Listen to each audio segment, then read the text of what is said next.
and welcome to Thank You for Your Service.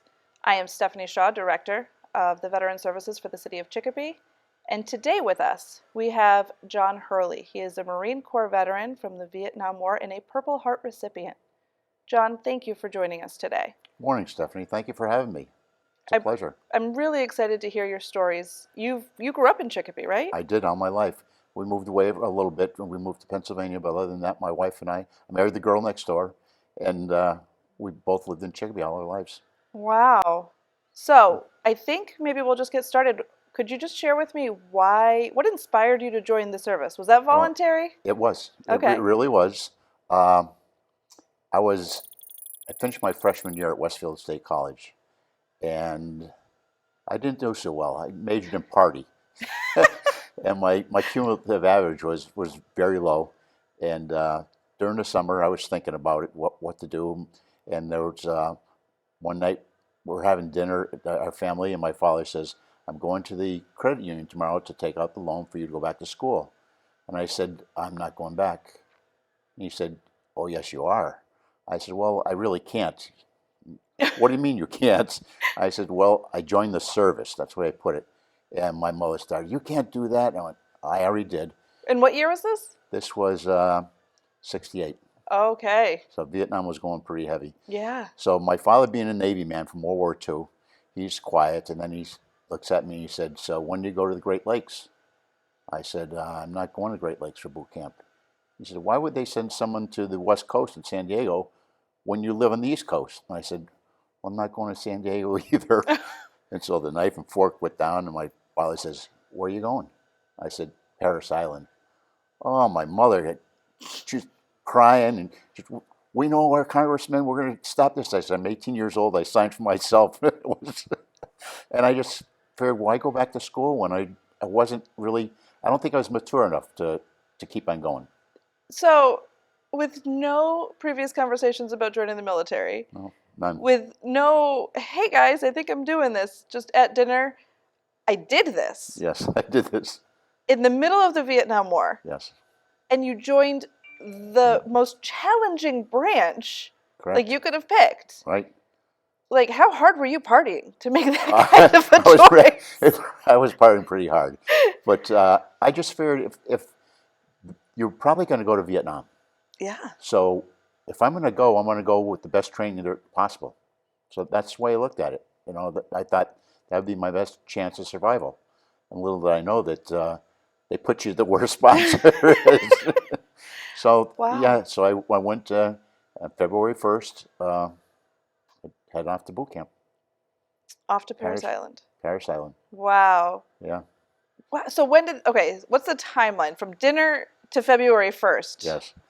That was, it was in August. Okay. So between then, it was like, okay, you're going to have to get a job now. Instead of going back to school, you get a job before you go into the military. So, okay, I'm looking at that too. I had everything planned because I knew I was going to have a hard time. You were ready for the questions. So I had a job at Savage Arms. Okay. So it was a summer job, and I asked them, "Can I stay on until I go into the Marine Corps?" And they allowed me to. So that was good. Wow. Still, that put money in my pocket. Right. So, what was your job in the Marine Corps? Because I'm Army, so like I think the MOSs kind of vary a little bit between the branches. But from my perspective, everyone in the Marine Corps is our version of infantry. Well, every Marine's a rifleman, first and foremost. Yep. When I went in, we took our testing and everything, and my GCT was high, and I was called into our drill instructor's hooch, and I thought, "Oh, I'm in trouble now." He's calling me in personally, so I went in there, and there's a major, and there's everyone in there. They wanted me to go to OCS, and I'm thinking in my head, I volunteered for the draft. That's how I got in. So it was 2 years. So I'm thinking, all this training and everything, that's going to be 2 years, and I get out. So I said, "Sir, what?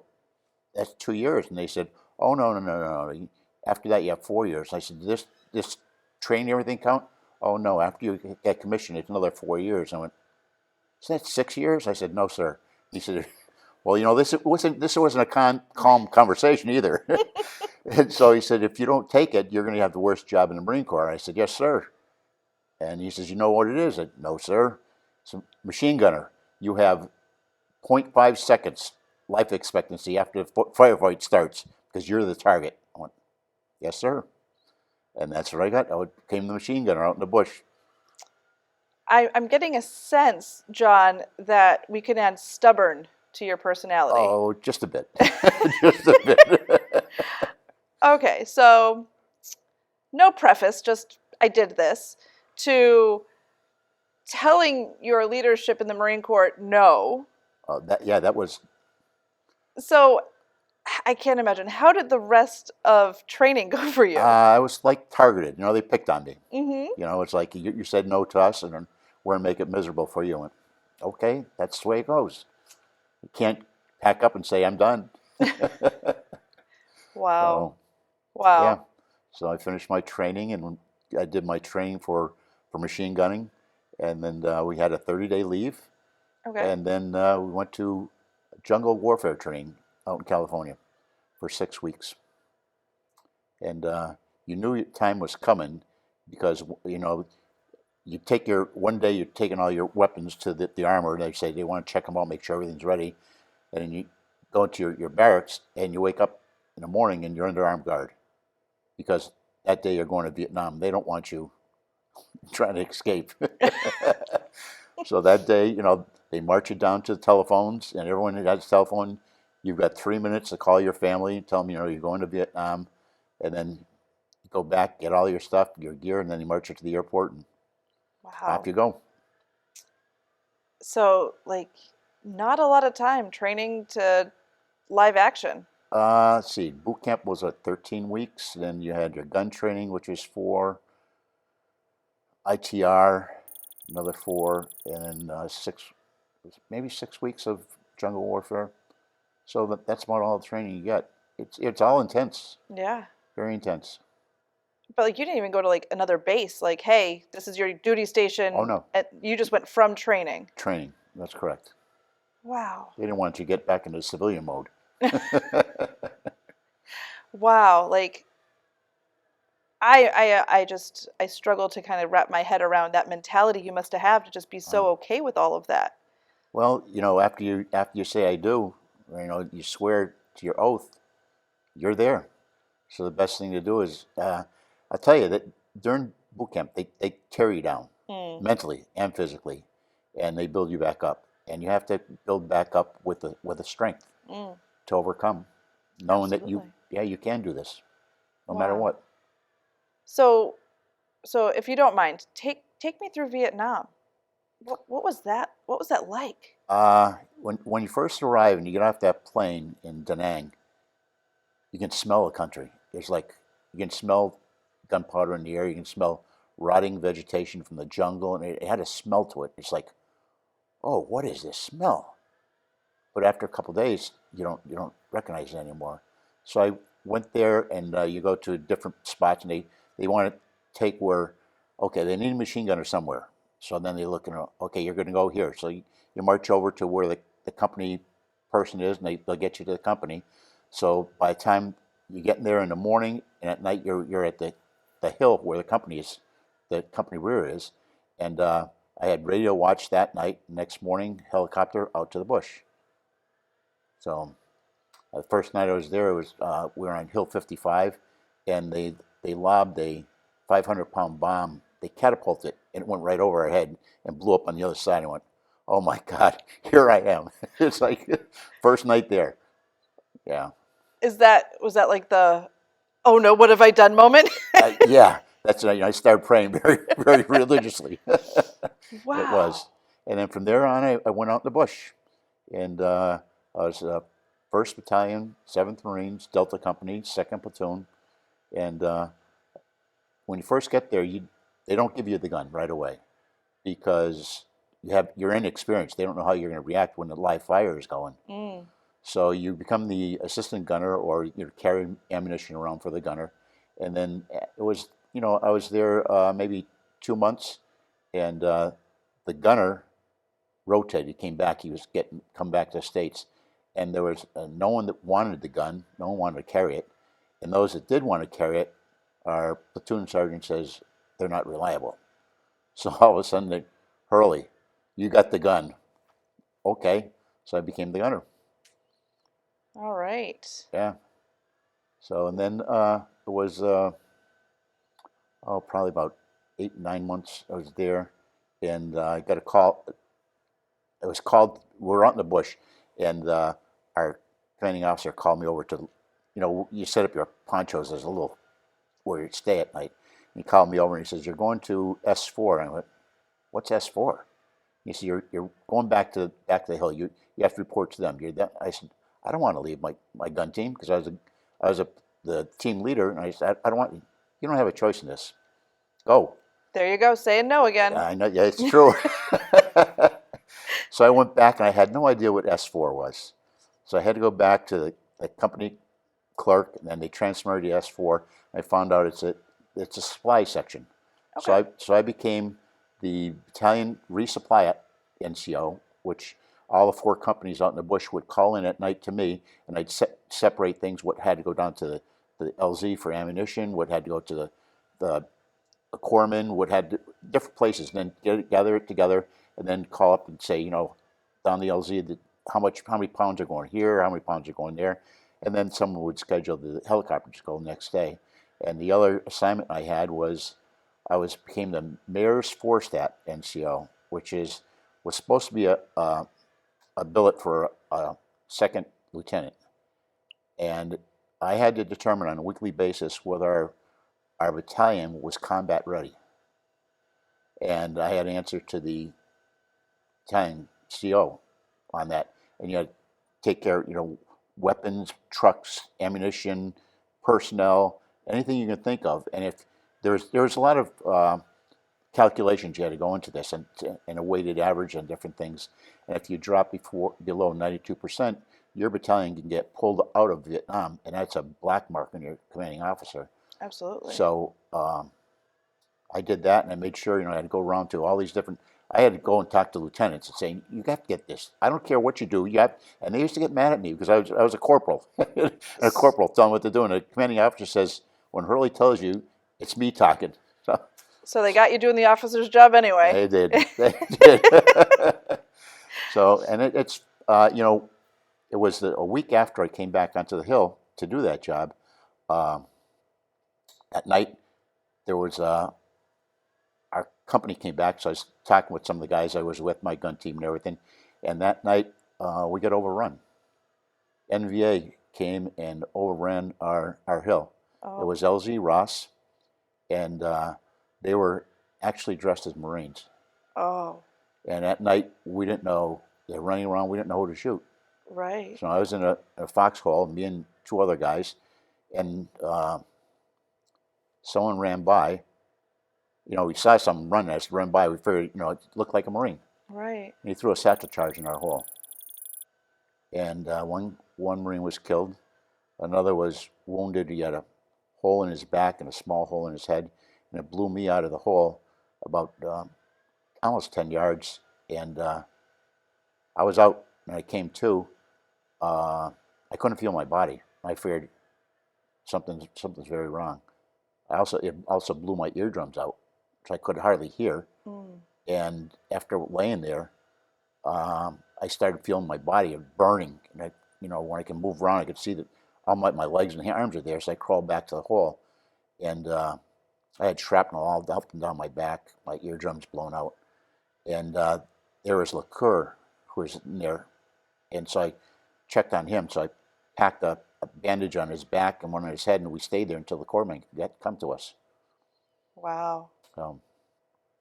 That is. Yeah, and they hit us exactly at 2 o'clock at night, and the firefight on the hill ended somewhere around 3, 4 o'clock next afternoon. So almost 24 hours. You're almost, yeah. In this. You're wounded. Yeah. With 2 buddies, one who hasn't made it. Yep. And you're just praying. Oh yeah. I imagine. Yep. Well, when it calmed down a little bit, they could get us down to the LZ, and they had corpsmen there. And another side story is, I get fixed up and got medevaced to a hospital. And when I came back, and I was joining the VFW, and I was talking with one of the VFW members, and come to find out, he was a corpsman, and he was with the 2nd Battalion, and they got called, they were close by our hill. They got called in early, and they were there. He was there that same night, and he said, "I was a corpsman down at the LZ." He said, "I could have been the one that patched you up." It was Jimmy Bouchard. Oh my. Oh. Yeah. So we had that in common. We met in Vietnam. We didn't know each other. Oh. I mean, and Jimmy's such a great guy. Oh, like, he's fantastic. and I but always call him Doc. that's fair, I would say. So I'm trying to kind of grasp. I mean, I couldn't imagine. You're what, 19 years old? 20. 20 Yeah. years old, going through that, and I mean, you're such a resilient person. I've known you for quite some number of years now, and hearing this story, this is the first time I've heard your story, Wow. and I've always been impressed by you and everything you've accomplished. Well, thank you. But I am in awe that you would come out of that and willing to share that with us. Another part of it was the day I was coming home. I was supposed to come home, and it was monsoon season. The helicopters weren't flying, so our captain says, "I'll take you to Da Nang to get your freedom flight." And on the way there was an ARVN convoy coming the opposite direction, and somewhere along the convoy, there was an ambush that was sprung, and we had one of those big 6-bys pull out in our lane and hit us head on, their Jeep. And I had a good friend that was killed, and I was out. I had broke my elbow, my wrist, broke my teeth off, and I had a scar going right at the top of my head. And got medevac, and I spent 4 more weeks, 4 more weeks in Vietnam. And I spent another 5 weeks in Guam. And then they medevaced me all the way back to Chelsea Naval Hospital, and I spent almost eight months recovering. Oh my God. And is that when the Marine Corps just kind of spit you out and finally said, "You've done enough, you're all set"?